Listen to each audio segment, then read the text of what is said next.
Bienvenue, toi qui me regardes sur Facebook, bienvenue, toi qui me regardes sur YouTube, bienvenue, toi qui m'écoutes chez toi en ce moment, parce que nous sommes en direct et peut-être tu vas nous réécouter de façon visuelle, mais je remercie déjà le Seigneur Jésus-Christ pour ta vie. Je remercie le Seigneur Jésus-Christ d'avoir mis dans ton cœur de te connecter ce soir afin de t'équiper et afin de nourrir l'esprit qu'il t'a prêté. La parole de Dieu nous enseigne dans le livre du prophète Jérémie. Nous lisons dans Jérémie chapitre 1 à partir du verset 4.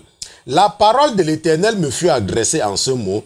Avant que je ne t'eusse formé dans le ventre de ta mère, je te connaissais. Et avant que tu fusses sorti de son sein, je t'avais consacré et je t'avais établi prophète des nations. La parole de Dieu te dit ce soir que avant même que tu ne sois dans le ventre de ta maman, Jésus-Christ te dit qu'il te connaissait déjà. Avant même que tu ne sois formé, il te connaissait. Il t'avait déjà consacré, il t'avait déjà appelé. Tu es appelé à vivre pour l'éternité à la montagne de Dieu qui est Sion.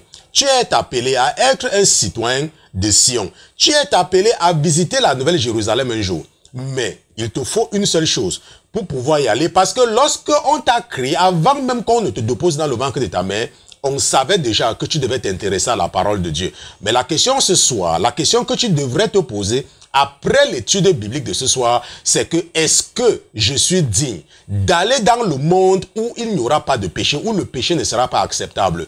Est-ce que je suis digne d'aller dans le monde où on ne va pas faire le commérage? Est-ce que je suis digne d'aller dans le monde où il n'y aura pas les voleurs? Est-ce que je suis digne d'aller dans le monde où il n'y aura pas les menteurs? Est-ce que je suis digne d'aller dans le monde où il va falloir être honnête, très honnête, parce que c'est le paradis, parce que tout le monde sera honnête.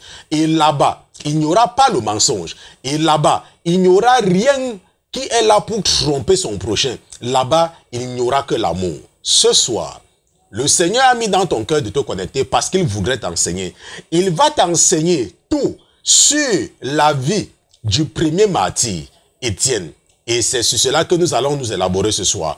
Mais pendant que nous allons étudier le cas d'Étienne, le premier martyr, nous allons voir tout ce que le Seigneur voudrait que nous voyons ou nous allons connaître. Nous allons apprendre tout ce qu'il voudrait nous faire savoir. Et également, nous allons profiter pour découvrir et débloquer certains mystères qui sont cachés dans notre code génétique. Mais avant toute chose, avant de nous aventurer à utiliser notre raisonnement propre pour comprendre les saintes écritures, pour comprendre le langage du Dieu qui a créé les cieux et la terre, nous allons lui demander de prendre le contrôle de l'âme et de l'esprit de votre frère que je suis, son serviteur. Nous allons lui dérouler le tapis rouge et nous allons demander à tous les autres qui se trouvent dans les cieux, qui se trouvent sous la terre, sous la mer et sous la terre, de cette terre, le temps pour nous d'accueillir officiellement dans ce studio notre patron, notre Dieu, notre roi, Jésus-Christ de Nazareth. Gardez l'écoute. À tout à l'heure.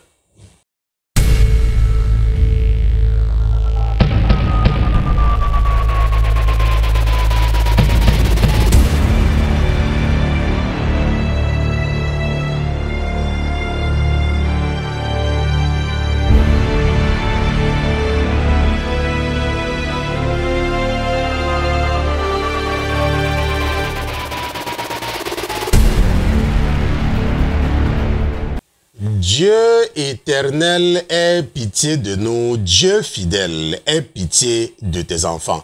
Seigneur Jésus, aie pitié de tes enfants qui sont connectés en ce moment, mon Dieu, mon roi. Aie pitié de tous ceux-là qui sont en train d'écouter le son de la voix de ton serviteur que je suis.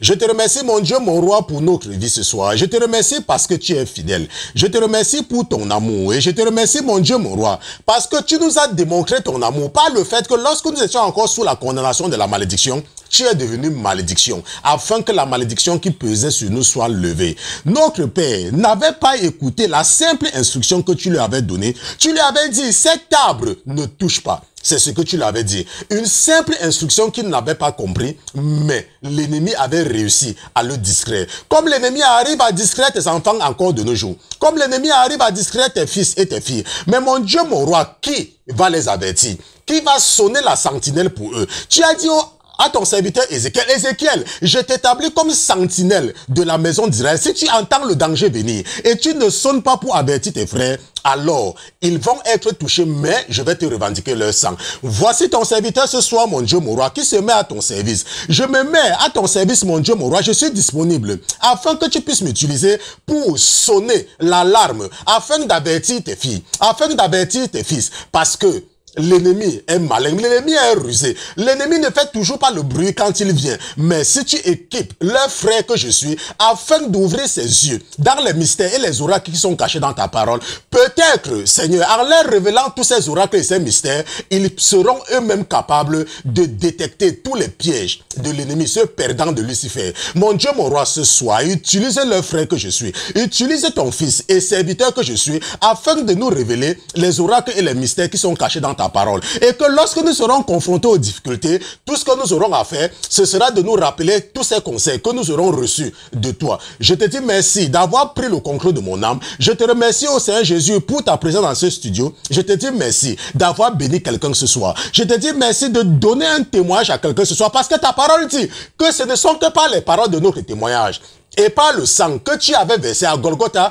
que nous serons capables de détruire toutes les œuvres de ce perdant de Lucifer et de sa cohorte de démons. Je te dis merci, mon Dieu, ce soir, d'avoir exaucé et d'avoir accepté avec faveur la requête de ton serviteur que je suis pour tes enfants. Nous te disons merci au nom de Jésus-Christ, ton serviteur et tes enfants. D'une seule voix, nous te disons Amen, amen, amen, amen. Donc, nous remercions Dieu pour Jésus-Christ, parce que sans Jésus, n'est-ce pas, il serait totalement impossible d'aller devant Dieu. Je remercie le Seigneur tout le temps, parce que il y a de cela moins de 5 ans, j'étais peut-être comme toi qui m'écoutes en ce moment. J'étais encore intéressé aux choses du monde. J'étais toujours attaché à ma famille. J'étais toujours attaché à mes amis. J'étais attaché au plaisir de ce monde. Et je croyais que c'était quelque chose de normal, parce que les gens m'appréciaient. Jusqu'au moment où le prince de Tyr, ça veut dire que Lucifer m'a récompensé avec le cancer. Et en ce moment, j'ai compris qu'avec lui, il n'a pas d'amis. Lucifer n'a pas d'amis. Satan n'a pas d'amis. Si donc jusqu'à présent, tu continues à te laisser distraire par lui, parce que ton téléphone est plein d'amis, parce que les gens t'appellent tout le temps, tiens-toi tranquille, la récompense arrive. La récompense arrive comme cette personne que je connais, pour qui j'ai prié une fois, et qui ne voulait toujours pas comprendre. Mais lorsqu'elle est partie, elle s'est réveillée un beau matin, et elle a touché ses seins pour se rendre compte qu'il y avait une tumeur à l'intérieur. Elle s'est rappelé tous les conseils que je lui donnais, et elle a commencé à aller à l'église. Elle m'a surpris, quand elle m'a dit, oh, Christian, est-ce que tu sais que je suis parti à l'église dimanche? J'ai dit, hey, ah bon? Voilà. Mais elle a attendu que le cancer vienne. Elle pouvait éviter cela. Elle n'était pas obligée d'attendre que la maladie s'installe. C'est comme toi qui m'écoutes ce soir. Tu n'es pas obligé d'attendre la maladie. Prends mes conseils. Prends mes conseils. Prends mes conseils. Et la maladie. La Bible dit qu'aucune des maladies de l'Égypte ne va jamais te toucher. Si tu écoutes ma voix, est-ce que tu comprends? Aucune des maladies que tu as connues en Égypte.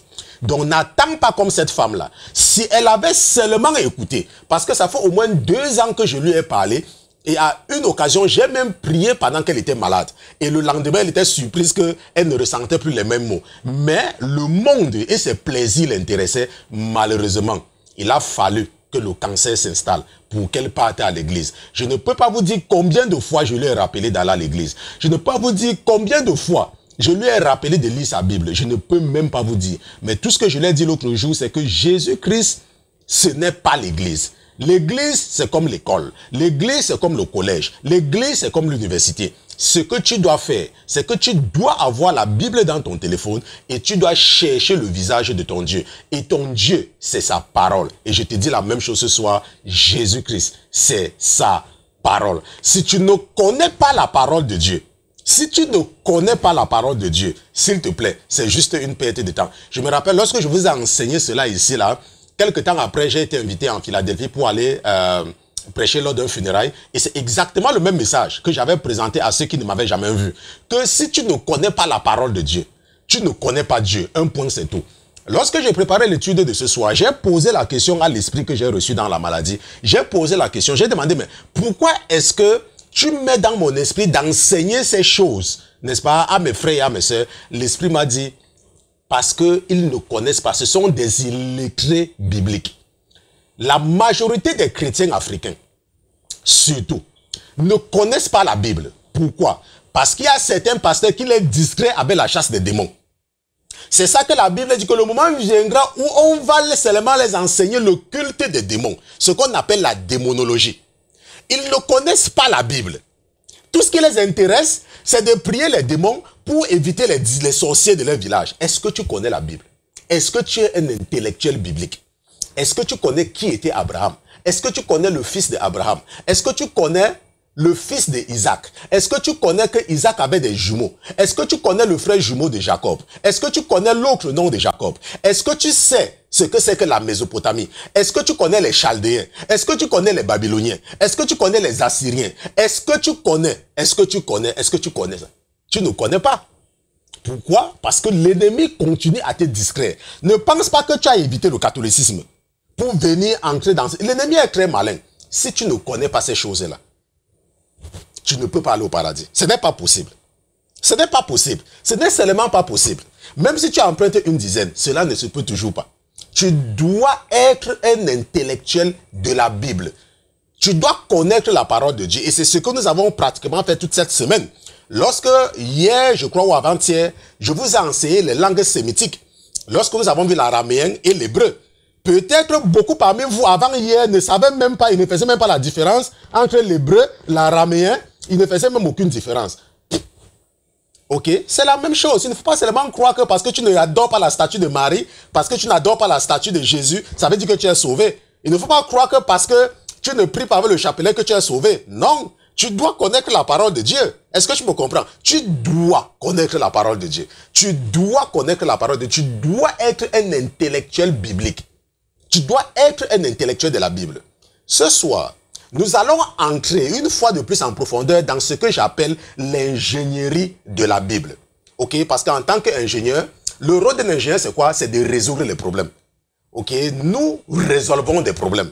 Et je vais résoudre le problème que l'ennemi t'a posé. Je vais résoudre le problème où l'ennemi t'a mis sur le chemin de l'enfer sans te faire savoir que tu es en fait sur le chemin de l'enfer. Mais je vais t'amener à résoudre ce problème en te montrant comment lire et comprendre la parole de Dieu et à ne pas négliger un détail. Ce soir, nous allons par exemple revenir sur le cas des Chaldéens et des Babyloniens. Nous allons faire un tour en Mésopotamie et nous allons voir où se trouvait la Mésopotamie ou alors où était la Mésopotamie dans le cadre de l'étude, n'est-ce pas, du livre d'Étienne.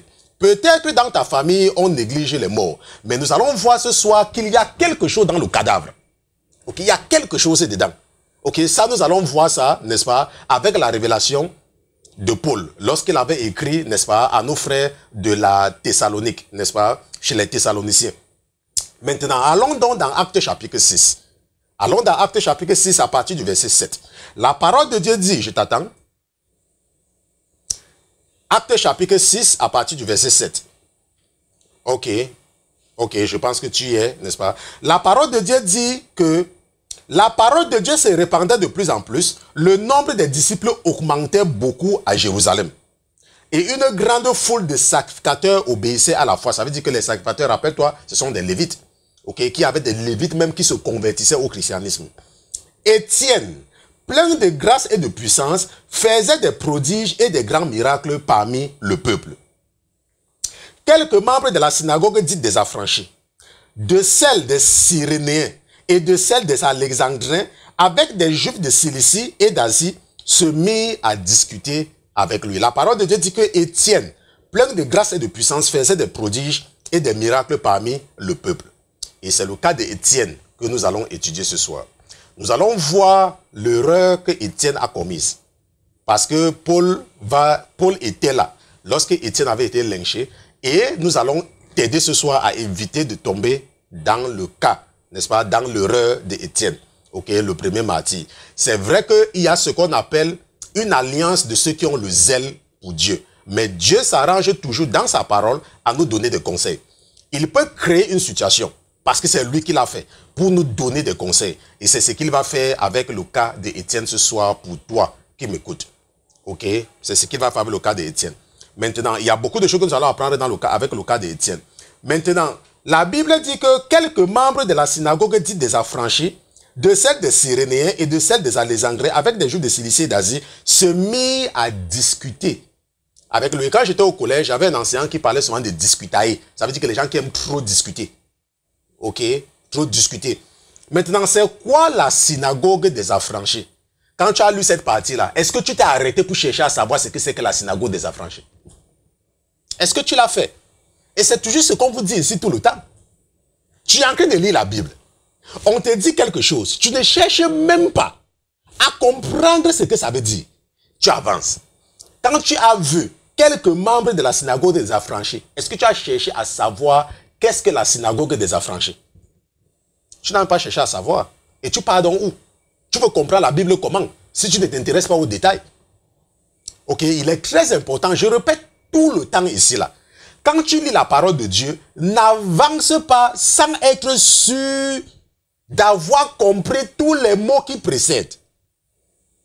Maintenant, ce qu'il faut comprendre, c'est qu'au temps de Jésus, ce temps-là, n'est-ce pas, un peu avant Jésus et un peu après Jésus, les enfants d'Israël étaient sous la domination des Romains. Et certains avaient été amenés en esclavage lorsque le destructeur était venu et avait détruit les murs de Jérusalem et tout. Certains avaient été faits comme esclaves. Ok? Et par la suite, donc, avec l'émancipation, certains d'entre eux seront libérés de l'esclavage. Donc, leurs maîtres vont les libérer. Donc, ceux qui avaient été libérés, dont les anciens esclaves, c'est eux qu'on appelle les affranchis. Ce n'était pas forcément les Hébreux, ce n'était pas forcément les Juifs. Ça pouvait être des Africains qui étaient des anciens esclaves et qui avaient été libérés par leur maître. Ça pouvait être n'importe qui. Mais ceux-là, on les reconnaissait comme des anciens esclaves et on les appelait les affranchis. Et ils avaient donc leur église. Ils avaient leur synagogue. Rappelle-toi que l'église, chez les Juifs, on appelle ça synagogue. Et il y avait le temple. Comme de nos jours, on parle de cathédrale, ou alors on parle d'un lieu central, mais il y avait également des synagogues dans les quartiers. Donc, comme de nos jours, par exemple, si tu vis en France, ok, il y a l'église des Français natifs qui sont nés en France. Il y a les Africains qui vivent en France, qui ont leur église. Est-ce que tu me comprends? Donc, il faut regarder ça de la même façon. Donc, les affranchis avaient aussi leur église. C'est ça qu'on dit la synagogue des affranchis, dont les anciens esclaves, ceux qui ont été libérés. Est-ce que tu me comprends? Et on a également parlé des Cyrénéens. C'est quoi les Cyrénéens? C'est quoi la Cyrénée? Ok, il faut comprendre que la Cyrénée, on assimile la plupart du temps cela à la Libye. Donc, comme les Libyens. Et rappelle-toi que lorsque tu regardes la Libye et le Proche-Orient, là où toute cette scène est en train de se dérouler, parce que la scène se déroule ici au Proche-Orient, n'est-ce pas? Jérusalem se trouve ici, là. Donc, les Libyens peuvent y aller à pied. Donc, ils peuvent juste marcher, prendre les chameaux à l'époque. Donc, eux, et il y avait également les esclaves là-bas. Donc, je ne vais pas aller sur les Alexandrins et les Juifs de Cilicie ce soir parce que je veux qu'on se concentre beaucoup plus sur le cas d'Étienne. Sinon, ça va nous prendre beaucoup plus de temps. Maintenant, la Bible nous dit que quoi? Que au verset 8, on dit Étienne, plein de grâce et de puissance, faisait des prodiges et de grands miracles parmi le peuple. Je voudrais que tu prêtes attention ici, là, dans le verset 8. La Bible dit que Étienne, plein de grâce, faisait des prodiges et de grands miracles parmi le peuple. Ça veut dire que Étienne était le genre de ce qu'on peut dire, c'est un prophète aujourd'hui que les gens courent partout pour aller les voir. Est-ce que tu me comprends? Mais, qu'est-ce que nous apprenons? Qu'est-ce que nous apprenons? La Bible dit que ils émuent le peuple au verset 12, les anciens et les scribes, et se jetant sur lui, ils le saisirent et l'amenèrent au Saïdrin. Et par la suite, nous allons apprendre qu'il sera lynché. Mais je voudrais que tu prêtes attention ici au verset 8. Je relis encore. Étienne, plein de grâce et de puissance, faisait des prodiges et des miracles parmi le peuple. Est-ce que tu comprends? Tu vois donc que le fait de faire des prodiges et des miracles n'a pas épargné la vie d'Étienne. Ce n'est pas parce que aujourd'hui peut-être tu n'arrives pas à faire des miracles. Aujourd'hui peut-être que les gens ne s'intéressent pas à toi parce que tu ne fais pas tomber la pluie par un seul truc. Peut-être que les gens ne viennent pas sur toi parce que tu n'as rien et tu penses que c'est quand tu vas commencer à faire les miracles que les gens vont commencer à te respecter. Voilà, Étienne. La Bible dit qu'il était plein de puissance et de grâce et il faisait beaucoup de miracles et de prodiges. Mais est-ce que ça empêchait qu'on le lynche? Est-ce que ça empêchait qu'on le tue? Donc, il n'y a pas, n'est-ce pas? Si Dieu te donne certains dons, c'est bien. Mais il ne faut pas croire que pour être un homme de Dieu respecté et respectable, il te faut forcément faire des miracles. Non. Non. Mais c'est vrai que la parole de Dieu dit que voici les œuvres qui vont suivre ceux qui auront cru en mon nom. En mon nom, ils feront des miracles. C'est vrai, la parole de Dieu dit ça. Parce que je dis toujours que si tu es un chrétien, si ça fait longtemps que tu es dans le christianisme et tu n'as jamais fait aucun miracle, s'il te plaît, le paradis, hein, je ne veux pas que tu te trompes, hein, ne vis pas les illusions. Tu n'es pas encore un chrétien. N'importe quel enfant de Dieu, n'importe quel vrai chrétien a déjà fait un miracle, au moins un. Je dis n'importe qui, parce que c'est la parole de Dieu. La parole de Dieu dit que voici les signes qui vont suivre ceux qui auront cru en moi. C'est la Bible qui le dit. Donc ne me dis pas que ça fait 2 ans, 3 ans, 4 ans, 5 ans, 6 ans, 7 ans, 10 ans, 15 ans. Tu n'as jamais guéri un malade. Tu n'as jamais réalisé quelque chose de miraculeux. Et tu dis que tu es un vrai chrétien. Tu n'es pas un chrétien. Tu n'es pas un chrétien. Parce que si tu es un chrétien, tu fais de Jésus que c'est un menteur. Parce que Jésus sont ses propres paroles. Que voici ce qui va suivre ceux qui auront cru. Si tu dis que tu es un chrétien et que tu n'as jamais fait de miracle, tu es en train de faire de Jésus un menteur. Je dis bien que tu fais de Jésus que c'est un menteur. Est-ce que tu me comprends? Tu fais de Jésus-Christ un menteur. Si tu penses que c'est en faisant également les miracles qu'on va croire que tu es un vrai homme de Dieu, ça veut dire que tu n'as pas compris ce que nous sommes en train de dire ce soir. Je ne suis pas en train de dire que si tu es un vrai chrétien, tu dois faire les miracles tout le temps, non. Je dis que tu dois faire au moins un miracle. Parce que c'est ça qui va prouver que tu es un vrai chrétien. Il ne faut pas vivre les illusions du paradis. Ne te trompe pas. Hein. Je te donne seulement des conseils. Ok? Peut-être que quand tu ne me connais pas, tu vas dire que toi alors tu as fait quoi? Bon, si tu poses la question, ça veut dire que tu ne me connais pas. Ok? Donc maintenant, qu'est-ce que nous voyons ici là? Nous voyons que la Bible dit que, au verset 12, la Bible dit qu'il émut le peuple, les anciens et les scribes, et se jetant sur lui, ils le saisirent et l'amenèrent au Sanhédrin. C'est quoi le Sanhédrin? C'est quoi le Sanhédrin? Est-ce que tu as déjà cherché à savoir ce que c'est que le Sanhédrin? C'est quoi? Mais ça fait combien de temps, combien de fois tu as lu la Bible? Je suis sûr que tu as lu Actes plusieurs fois, le livre des Actes. Mais je te pose une question, c'est quoi le Sanhédrin? Tu ne connais pas. Et tu vas venir me dire que, oh, pasteur Christian, je ne comprends pas la Bible. C'est parce que toi-même, tu ne fais aucun effort pour comprendre. Tu lis quelque chose tout le temps, tu ne cherches pas l'explication.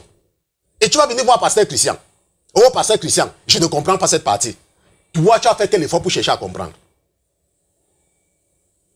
Maintenant, il faut savoir que, en ce temps-là, les enfants d'Israël étaient sous la domination des colons. Et, dans le cas-ci là, des Romains. Les Romains assuraient la gestion administrative. Donc, c'est eux qui géraient le pays. Et ils pouvaient élire, n'est-ce pas, quelqu'un parmi les enfants d'Israël pour, n'est-ce pas, être comme une liaison entre l'autorité coloniale, n'est-ce pas, ou entre le dominateur et le peuple local. Ok, il y avait toujours des intermédiaires. Mais c'est eux qui assuraient surtout, n'est-ce pas, l'administration. Si peut-être que tu es un Africain, tu peux peut-être mieux me comprendre. À l'époque, lorsque la France était, n'est-ce pas, en Côte d'Ivoire, c'est la France qui administrait la Côte d'Ivoire. C'est la même chose. Maintenant, il faut savoir que l'État hébreu a été formé à partir de l'Égypte. Lorsque Moïse est parti prendre les enfants d'Abraham pour sortir avec eux, afin qu'ils se mettent au service de Jésus-Christ. Tu te rappelles? Et Dieu, pendant 40 ans, leur avait donné les lois et les ordonnances qu'ils devaient utiliser dans leur marche, pour marcher avec lui. Donc, les enfants d'Israël, ce sont des gens qui sont beaucoup plus spirituels. Ils ne reconnaissent que l'autorité spirituel. Et la Bible nous a parlé que lorsque ils étaient encore dans le désert, Dieu avait instauré Aaron comme le souverain sacrificateur avec ses enfants comme, n'est-ce pas, les prêtres, ses prêtres. Est-ce que tu me comprends? Le souverain sacrificateur, c'était Aaron. Ça veut dire que celui qui avait la plus haute autorité spirituelle sur les enfants d'Israël. Maintenant, la parole de Dieu nous enseigne également dans le livre de Nombre. Ok, dans Nombre chapitre 11, et nous allons partir là-bas ensemble. Nombre chapitre 11.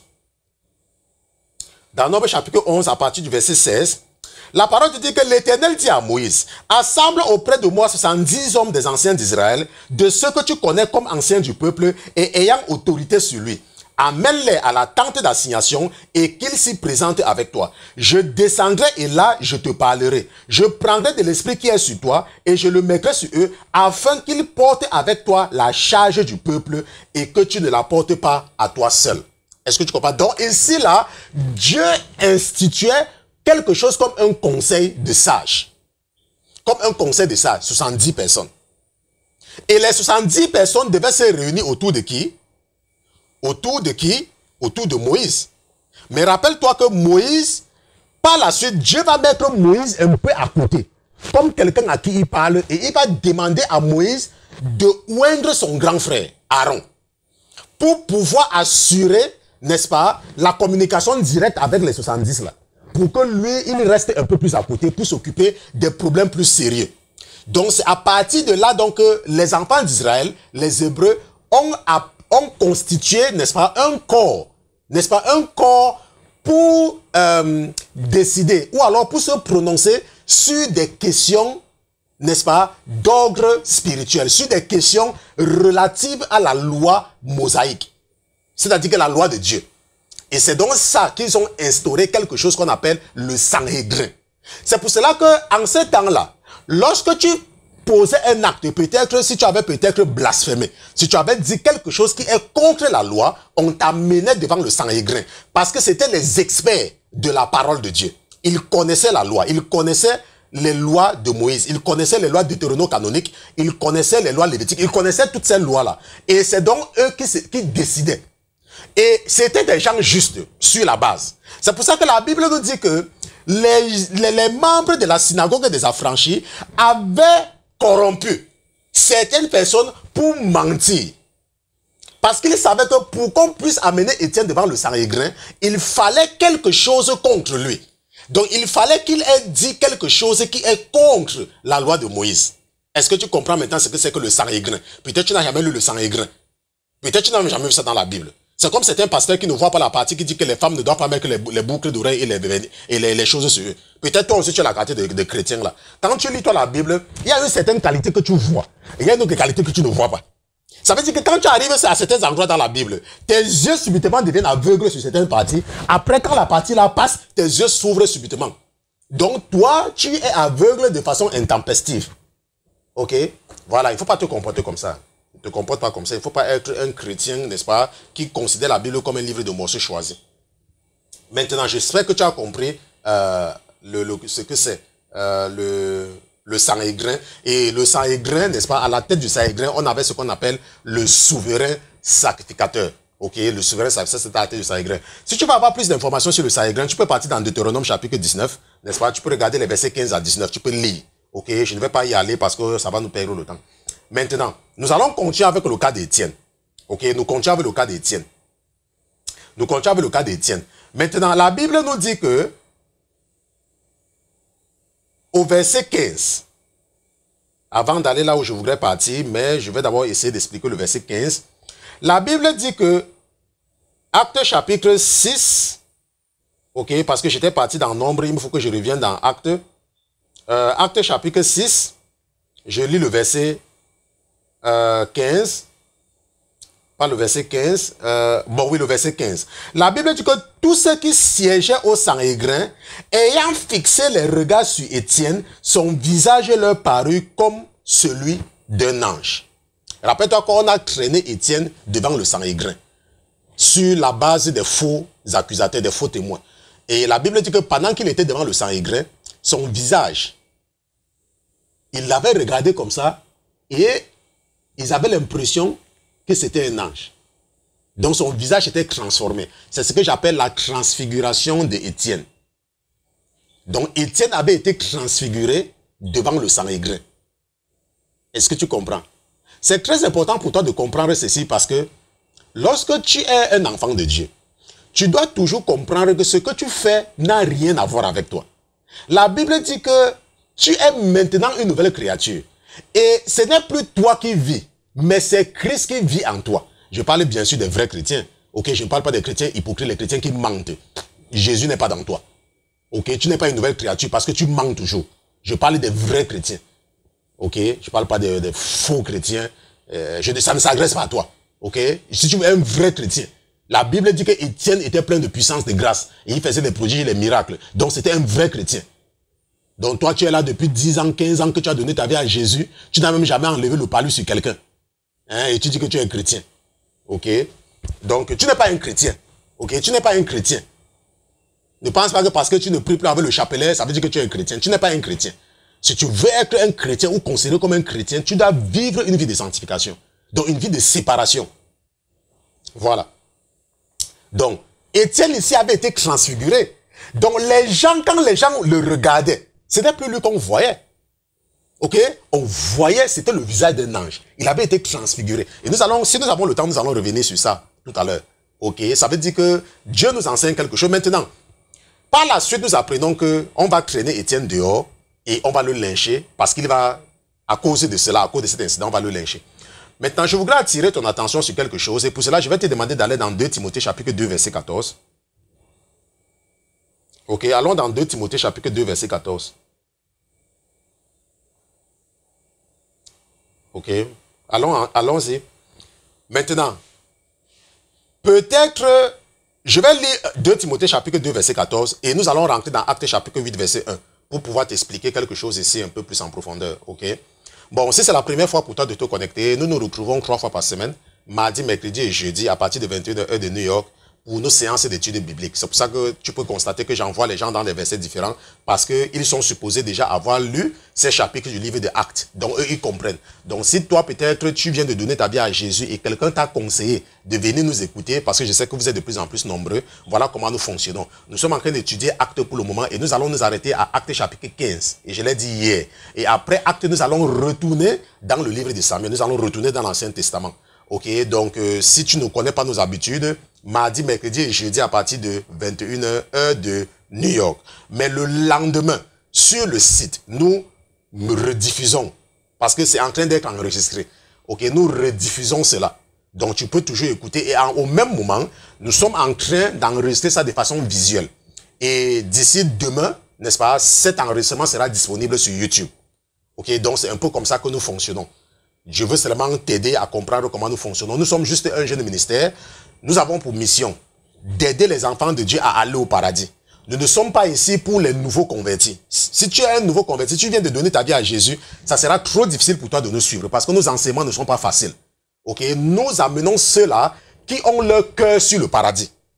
Nous les enseignons et nous les amenons à mener ce qu'on appelle, peut-être que c'est un langage qui est nouveau pour toi, une vie de sanctification. Nous n'encourageons pas la vie mondaine ici, là. C'est pour ça que nous décourageons et nous condamnons tous les pasteurs, toutes les églises qui ne veulent pas amener les enfants de Dieu à mener une vie de séparation. Comme les Juifs sont séparés de nous, ils veulent toujours, ils encouragent ou alors ils ont ce qu'on appelle un silence complice sur certaines choses. À cause de quoi? À cause de la prospérité, parce qu'ils veulent de l'argent. Ils veulent les membres dans leurs églises. Donc ils ne veulent rien dire qui va offenser les gens pour les chasser. C'est pour ça que nous les fustigeons ici, dans ce ministère. Donc si tu es un pasteur et que tu m'écoutes, tu n'es pas le bienvenu, ok, à la Sainteté FM, la Sainteté Télévision. À moins que tu ne te répandes, ok, et que tu enseignes la vérité à tes membres. Maintenant, la Bible dit dans 2 Timothée chapitre 2 verset 14 que « Rappelle ces choses en conjurant devant Dieu qu'on évite les disputes de mots qui ne servent qu'à la ruine de ceux qui écoutent. » Rappelle-toi, ça c'est la lettre que Paul va envoyer à Timothée, la deuxième lettre que Paul va envoyer à Timothée. Il dit à Timothée que rappelle ces choses en conjurant devant Dieu qu'on évite les disputes de mots qui ne servent qu'à la ruine de ceux qui écoutent. Pourquoi Paul donne ce conseil à Timothée? Pour que tu comprennes pourquoi Paul donne ce conseil à Timothée, nous allons retourner dans Actes chapitre 8. Nous allons retourner dans le livre des Actes. Nous partons au chapitre 8 et nous lisons le verset 1. Le verset 1 dit que Saül, c'était son nom avant, Saul ou Saül. Prends ce que tu veux. Ok, c'est la même chose. Saul ou Saül, c'est Paul maintenant. Avant, c'était son vrai nom, il s'appelait Saul ou Saül. Saül avait approuvé le meurtre d'Étienne. Il y eut ce jour-là une grande persécution contre l'église de Jérusalem. Et tous, excepté les apôtres, se dispersaient dans les contrées de la Judée et de la Samarie. La Bible dit que Saül ou Saul avait approuvé le meurtre d'Étienne. Ça veut dire que quoi? En ce moment-là, rappelle-toi que Paul, c'est un ancien pharisien. Il a été éduqué dans la doctrine des pharisiens. Ok? Il a été éduqué dans cette doctrine-là. Et c'est un pur pharisien. Et il défendait donc dur et ferme la loi de Moïse. Et pendant l'incident d'Étienne, Paul était là. Mais il n'avait pas encore donné sa vie à Jésus. Parce qu'il va rencontrer Jésus lorsqu'il va aller persécuter l'église, n'est-ce pas, à Damas, n'est-ce pas, sur la route de Damas. C'est là-bas qu'il va rencontrer, n'est-ce pas, Jésus-Christ. C'est comme toi, quand je te donne les conseils que tu n'écoutes pas, attends, quand tu vas fermer les yeux, tu vas savoir qui m'avait envoyé. Quand tu vas fermer les yeux comme ça, là, pour la dernière fois, c'est là où on va te rappeler tout ce que je te disais. Et tu vas dire que... Et tu vas même vouloir même rentrer, aller dire aux membres de ta famille de venir m'écouter. Parce que quand tu seras en train d'aller en enfer. Parce que l'ange de l'Éternel va te rappeler que tu te rappelles, Christian, tu te rappelles du pasteur Christian. Il te donnait tel conseil, est-ce que tu avais suivi? Je te dis, il y a quelqu'un qui m'écoute ce soir qui va bientôt passer de vie à trépas. C'est ce que mon esprit me dit. Il y a quelqu'un qui est en train de m'écouter ce soir. Et quand tu vas mourir, l'ange de l'Éternel va te rappeler que je t'avais donné le conseil et tu ne voulais pas toujours croire. Parce que tu te disais que, moi je ne vois même pas que ce qu'il dit là c'est important. Le plus important, c'est d'aller à l'église. Le plus important, c'est de croire en Dieu. Qui t'a dit que croire en Dieu fait la différence? Même les démons croient en Dieu. Même les démons savent que Jésus-Christ est le Fils de Dieu. Tu penses que tu es le seul à croire que Jésus est le Fils de Dieu?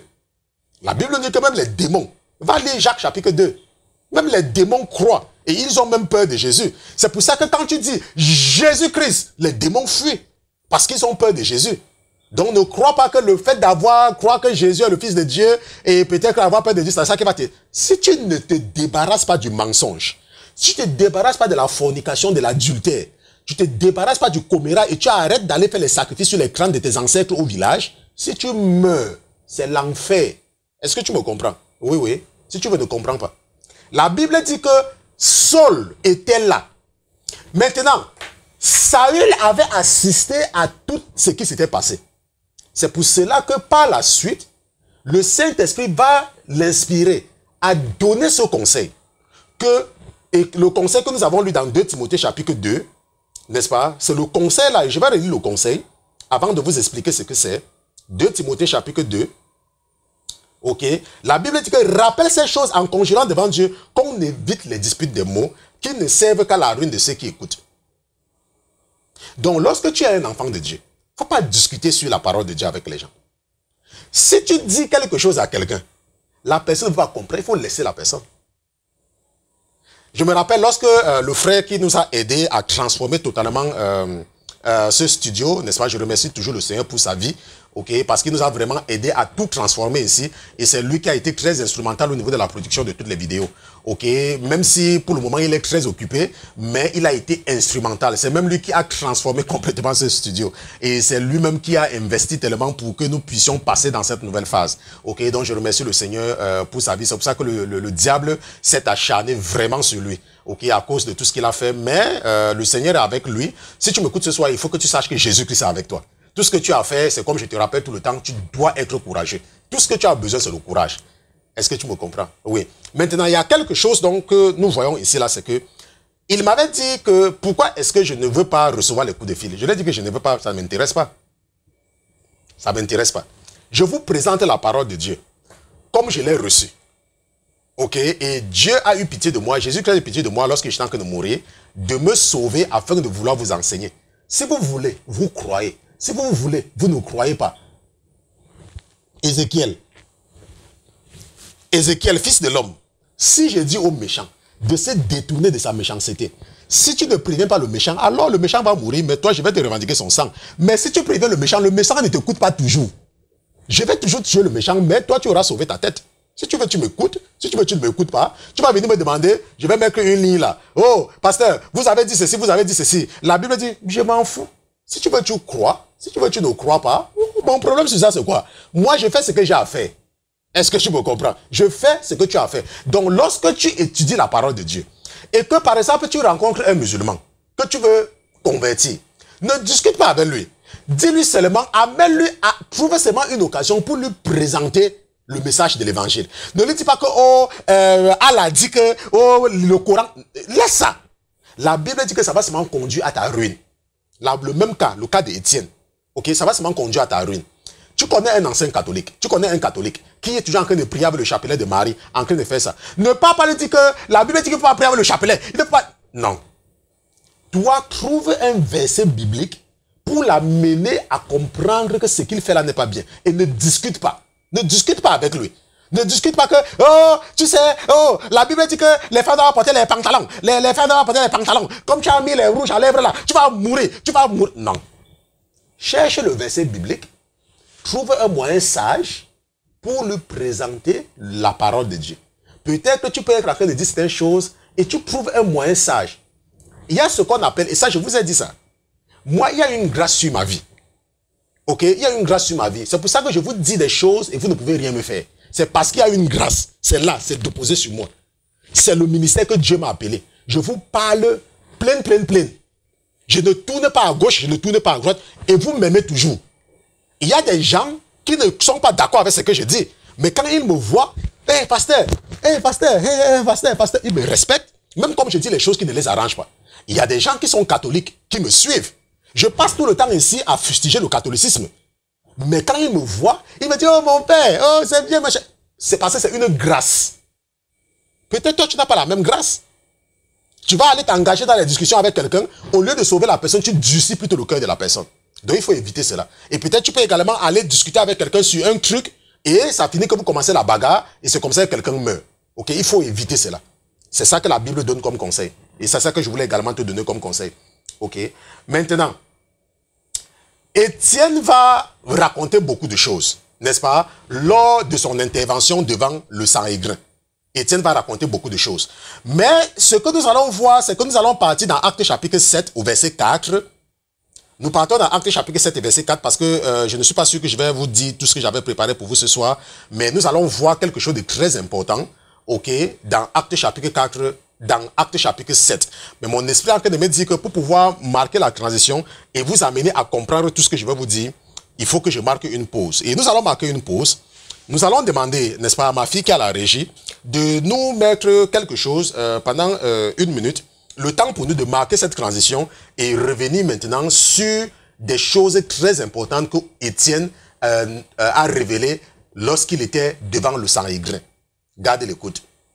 À tout à l'heure.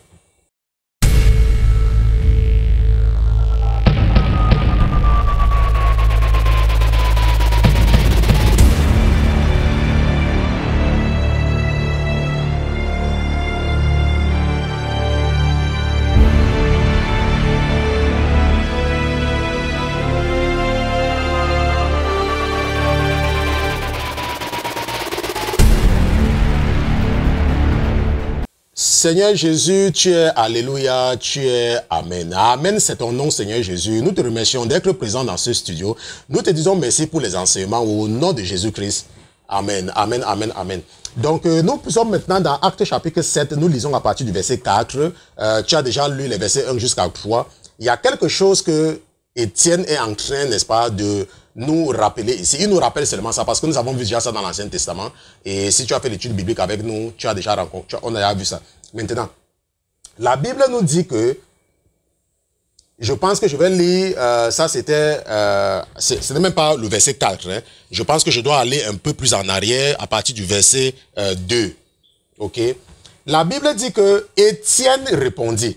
Lorsqu'on avait demandé à Étienne, ok, est-ce que les accusations qu'on est en train de présenter contre toi sont vraies?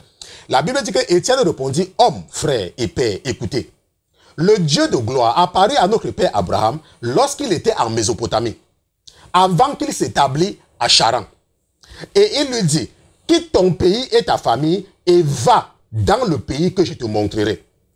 Il sortit alors du pays des Chaldéens et s'établit à Charan. De là, après la mort de son père, Dieu le fit passer dans ce pays que vous habitez maintenant. Je veux que tu reviennes au verset 2. Au verset 3, la Bible dit que Jésus avait dit à Abraham, quitte ton pays et ta famille et va dans le pays que je te montrerai. Il y a des gens qui pensent qu'ils peuvent servir Dieu en s'accrochant à leur famille. Ce n'est pas possible. Je dis que ce n'est pas possible.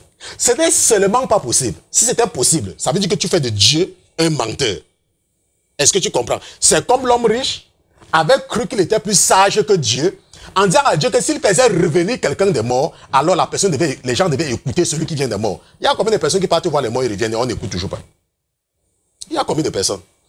Dieu, par sa super intelligence, avait fait quitter Abraham de son pays et de sa famille.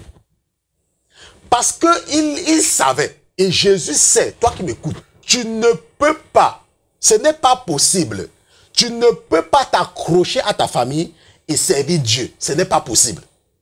Ce n'est seulement pas possible. Cela ne se peut pas. Si cela se peut, tu fais de Dieu un menteur. Parce que Abraham avait quitté son pays et sa famille pour pouvoir se mettre au service de Dieu. Et c'est exactement la même chose. Moi, quand le Seigneur m'a appelé, il m'a détaché complètement de ma famille. Totalement. Les gens qui me connaissent, si tu connais les membres, il faut aller les demander. Il y a des membres de ma famille, ça fait des années, je ne les ai même pas appelés. Ce n'est pas que je ne les aime pas. Hein. Ça ne traverse même pas mon esprit. Ça ne traverse pas mon esprit. Je sais que j'ai fait la promesse à Jésus-Christ, c'est de se mettre à son service et il m'utilise pour vous enseigner. Vous croyez que comme je passe le temps à vous enseigner là et investir sur vous, je me dérange pour ma famille? Non. Dieu va s'occuper d'eux. Dieu va s'occuper d'eux.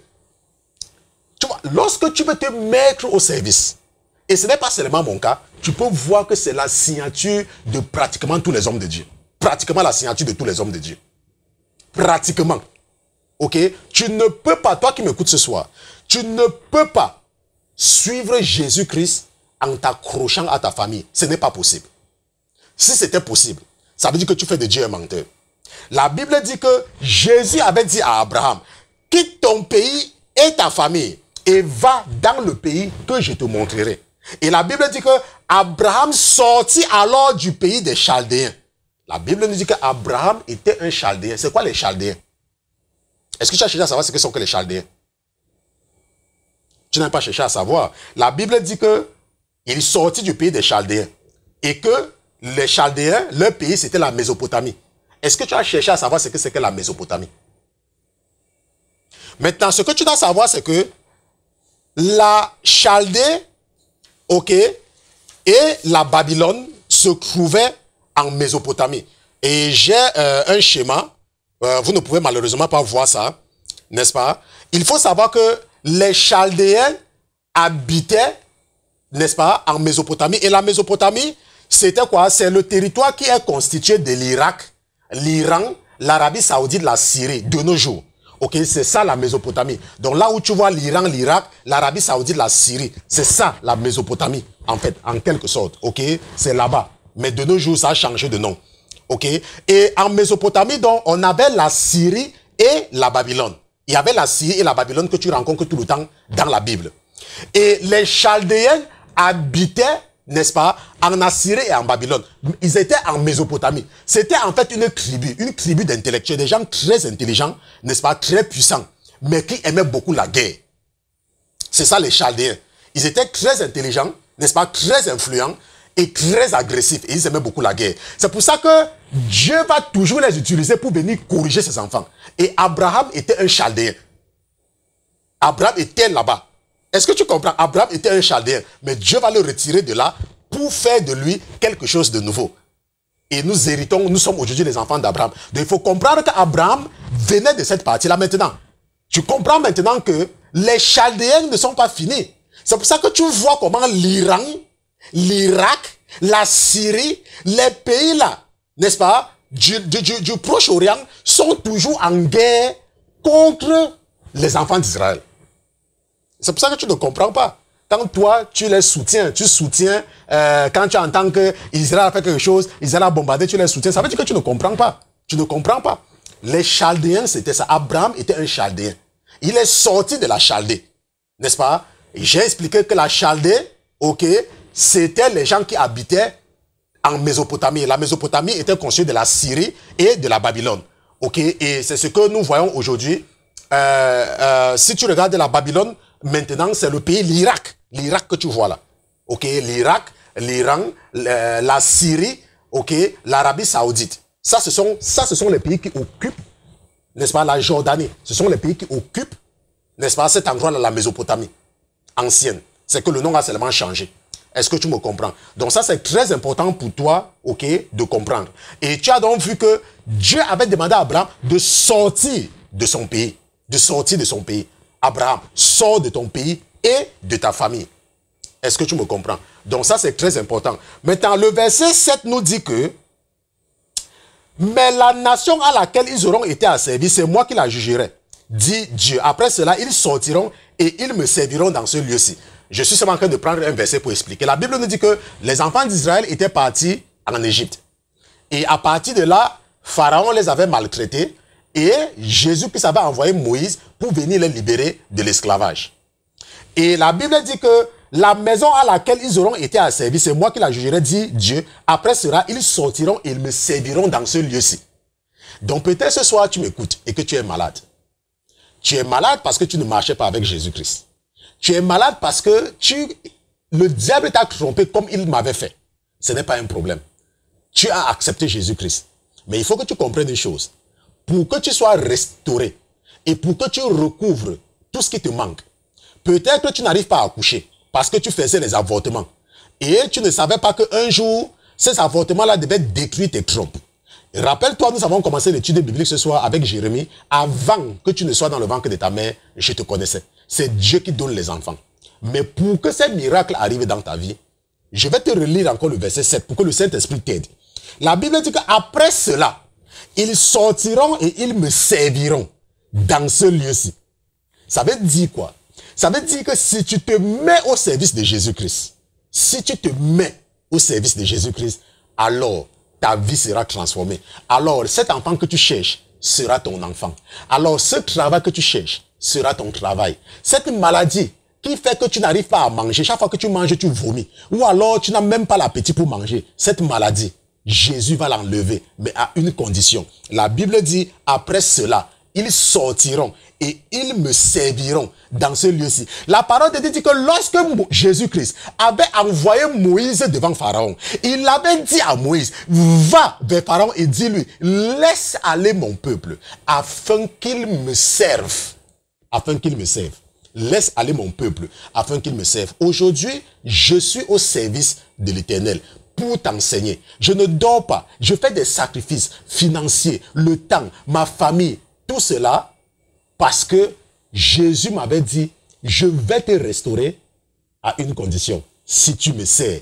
Ça a été toujours sa signature. Ça a toujours été la signature de Jésus-Christ. Ça n'a jamais changé. Si tu veux voir quelque chose dans ta vie, si tu veux voir un miracle dans ta vie, je ne m'en fous que ce soit le cancer en phase terminale. J'étais dans cette situation-là. Je m'en fous que ce soit n'importe quoi, que les médecins ont dit que tu ne vas jamais accoucher. Je m'en fous de tout cela. Ce que je peux te garantir, c'est que ce soir, si tu te mets au service, se mettre au service de Jésus-Christ, ce n'est pas être un chrétien hypocrite, ce n'est pas continuer à mentir, ce n'est pas continuer à te quereller tout le temps avec les membres de ta famille. C'est d'adopter une attitude d'humilité. Reste tranquille. Quand on parle, tu fermes ta bouche. Toi, tu parles avec la parole de Dieu. Quand on te dit quelque chose, ferme ta bouche. Ne discute pas avec des gens. Étudie la parole de Dieu. Mets-toi au service de l'Éternel. Débarrasse-toi de tous ces faux cheveux que tu as mis sur ta tête. Débarrasse-toi de tous ces faux maquillages que tu as mis sur ta tête. Débarrasse-toi de tout cela et adopte la vie d'un enfant de Dieu.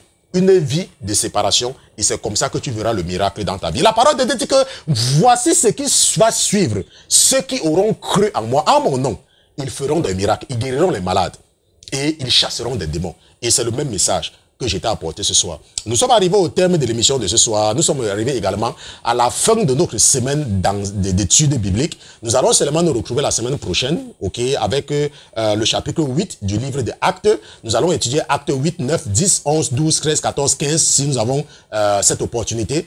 Donc, je dis pour toi qui es connecté pour la première fois ce soir, donc nous allons nous retrouver mardi prochain à partir de 21 h. Nous allons prier. Seigneur Jésus, je te remercie d'avoir été avec nous toute cette semaine. Je te remercie pour tous les enseignements que tu nous as enseignés. Je te remercie de nous avoir amenés à introduire un concept nouveau, celui de l'ingénierie biblique. Nous sommes devenus des ingénieurs de ta parole. Nous sommes devenus des vrais étudiants de ta parole. Nous ne voulons plus être dirigés par la doctrine des démons. La doctrine qui nous amène seulement à nous concentrer sur les démons et les sorciers. Et sans connaître même les simples mots, les simples définitions des mots qui sont dans ta parole. Cette semaine, mon Dieu, mon roi, tu nous as aidés en nous définissant beaucoup de termes et nous sommes reconnaissants pour cela. Nous avons étudié la Mésopotamie aujourd'hui. Nous avons vu les Chaldéens aujourd'hui. Nous avons vu la Syrie. Nous avons vu la Babylone. Et nous avons vu que l'Iran, l'Irak, la Syrie, la Jordanie et l'Arabie Saoudite occupent la Mésopotamie ancienne et que tes enfants ont compris maintenant pourquoi les mêmes Chaldéens d'où tu avais retiré leur père Abraham sont toujours en train de s'acharner contre ce que tu as choisi aujourd'hui. Pour cela, nous te disons merci. Tu nous as également enseigné, mon Dieu, mon roi, le concept de l'imposition des mains. Tu nous as enseigné tout cela. Pour cela, nous te disons merci. Merci au Seigneur Jésus de nous avoir enseigné toutes ces choses cette semaine. Merci au Seigneur de nous avoir amenés à un niveau supérieur cette semaine. Merci d'avoir été dans ce studio. Merci d'avoir utilisé notre frère pour nous enseigner et pour cela nous disons merci. Mais nous t'exhortons, mon Dieu, mon roi, de veiller sur nous demain vendredi, de veiller sur nous après demain samedi, de veiller sur nous après demain dimanche, de veiller sur nous après demain lundi et afin de nous ramener en santé mardi lorsque nous allons nous connecter pour pouvoir être avec notre Père, celui qui nous a créés. Merci Seigneur Jésus d'avoir été avec nous toute cette semaine. Merci d'avoir béni quelqu'un. Merci d'avoir donné un témoignage à quelqu'un. Merci de veiller sur nos rêves. Au nom de Jésus-Christ, ton serviteur t'a présenté tes enfants et d'une seule voix nous te disons Amen.